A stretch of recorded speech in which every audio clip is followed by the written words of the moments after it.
है एवरीवन। तो आज हम देखेंगे असेसमेंट। असेसमेंट का मतलब होता है आकलन, यानी बच्चों के बारे में जो भी हम डेटा कलेक्ट करते हैं वो हमारा असेसमेंट के अंतर्गत आ जाता है। अब असेसमेंट के कुछ टाइप्स होते हैं, जैसे for learning, of learning, as learning, in learning. तो सबसे पहले हम देखेंगे assessment of learning. Assessment of learning जो होता है ये एट द एंड होता है, आपका यूनिट के एंड में हो सकता है, चैप्टर के एंड में हो सकता है, या साल के एंड में हो सकता है।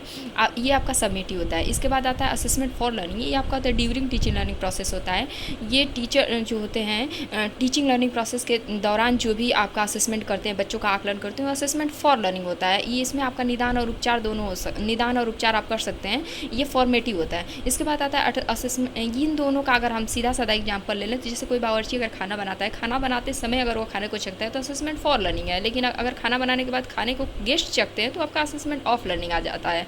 इसके बाद आता है असेसमेंट एज लर्निंग। इसमें जो होता है बच्चे खुद का आकलन करते हैं, बच्चे या उनके पीयर ग्रुप। जैसे कोई क्वेश्चन हो गया, एक बच्चा नहीं सॉल्व कर पाया, उसके पीयर ग्रुप या उसके दूसरा कोई स्टूडेंट सॉल्व कर लिया, तो बच्चे अपने खुद के संज्ञान पे विचार करते हैं, अपना खुद का आकलन करते हैं। असेसमेंट एज लर्निंग हो गया। इसके बाद आता है असेसमेंट इन लर्निंग। ये भी टीचिंग लर्निंग प्रोसेस के दौरान होता है, लेकिन ये जो होता है ये इसमें बहुत सारी एक्टिविटीज इंक्लूड होती है। जैसे कोई भी पैराग्राफ दे दिया, उसके बाद टीचर जो होते हैं बच्चे से क्विज या क्वेश्चंस दे दिए, पुट कर दिए, उनसे पूछ दिए, तो वो जो होता है असेसमेंट इन लर्निंग के अंतर्गत है। जैसे एनसीईआरटी वगैरह में आप देखेंगे पहले पैराग्राफ दे दिया, फिर उसके बाद कुछ क्यूएनए दे दिया, फिर पैराग्राफ दे दिया, कि यानी पढ़ाई करते करते जो भी हम क्विज या क्वेश्चन सॉल्व करते हैं तो आपका असेसमेंट इन लर्निंग के अंतर्गत आता है। आई होप आपको ये वीडियो अच्छी लगी होगी।